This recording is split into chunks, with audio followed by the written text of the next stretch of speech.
दारू पिला करके सुला दिए थे। दारू पी के जब सो गए तो हम उसके पैर बांध दिए थे और ये इनका गला घोट के मारते थे। नेहा जो कि नेपाल की थी, उसकी शादी यूपी के राजाबरी गांव के नागेश्वर के साथ 6 साल पहले हुई थी और उनका एक 5 साल का छोटा बच्चा भी था। वे परिवार में अनबन होने के कारण महाराजगंज में एक किराए का मकान में 1 साल से रह रहे थे। नागेश्वर पैसा कमाने के लिए नशे की चीज़ों का सप्लाई किया करता था, जिसके कारण उसे एक बार जेल भी जाना पड़ा। इसी दौरान नेहा का जितेंद्र से नज़दीकियाँ बढ़ जाती है। जितेंद्र वो था जिसके घर में नागेश्वर काम किया करता था। नेहा के अनुसार नागेश्वर ने नेहा की मर्जी के खिलाफ पैसे के बदले दूसरे मर्द से सोने के लिए मजबूर करने लगा। इसी में एक ग्राहक जितेंद्र भी था। पर जब नागेश्वर जेल गया तो जितेंद्र और नेहा के बीच नज़दीकियाँ बढ़ गई। फिर दोनों में प्यार हो गया। नेहा नागेश्वर के बार बार प्रताड़ना से तंग आ गई थी। वो नहीं चाहती थी दूसरे मर्दों के साथ सोना, पर नागेश्वर उसे ज़बरदस्ती दूसरे मर्दों के साथ सोने के लिए मजबूर करता था, क्योंकि इसके लिए उसे मोटी रकम मिलती थी। नेहा प्लान कर ली थी कि नागेश्वर को वो रास्ते से हटा देगी।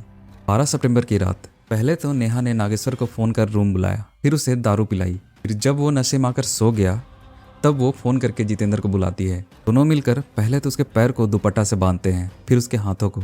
फिर नेहा नागेश्वर के सीने में चढ़ जाती है और उसे गला घोट कर मार देती है। मारने के दौरान नागेश्वर के मुंह से खून भी निकलता है, तो सबूत मिटाने के लिए अपने पति की लाश को बाथरूम ले जाती है, फिर उसे नहलाती है, फिर उसे साफ कपड़ा पहनाती है। जिसमें नेहा अपने पति को मार रही थी, उस समय नेहा का 5 साल का छोटा बच्चा वही कमरे में बगल में सो रहा था। उसके बाद जितेंद्र और नेहा नागेश्वर की बॉडी को उसी की बाइक में बीच में बैठाकर 25 किलोमीटर दूर ले जाकर सड़क के किनारे फेंक देते हैं और वहीं पे उसकी गाड़ी को भी छोड़ देते हैं, ताकि लगे कि नागेश्वर की मौत एक्सीडेंट से हुई है।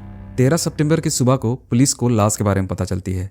नागेश्वर के पिता को इन्फॉर्म किया जाता है, पर नागेश्वर के पिता पुलिस को अपना शक जताते हैं कि ये एक मर्डर है, क्योंकि उसे भी पता था कि नागेश्वर की पत्नी मतलब नेहा का चक्कर जितेंद्र से चलता था।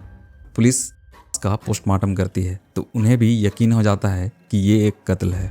फिर वे नेहा और जितेंद्र की तलाश में लग जाते हैं। नेहा और जितेंद्र भागने की फिराक में थे। गोरखपुर के बस स्टैंड में वे पकड़े जाते हैं। ये केस भी पिछले 1 साल से हो रहे उन्हीं मामलों में है जहां पत्नी अपने प्रेमी संग मिलकर अपने पति को मार देती है। नेहा इस केस में अपने पति के प्रताड़ना से तंग आ गई थी।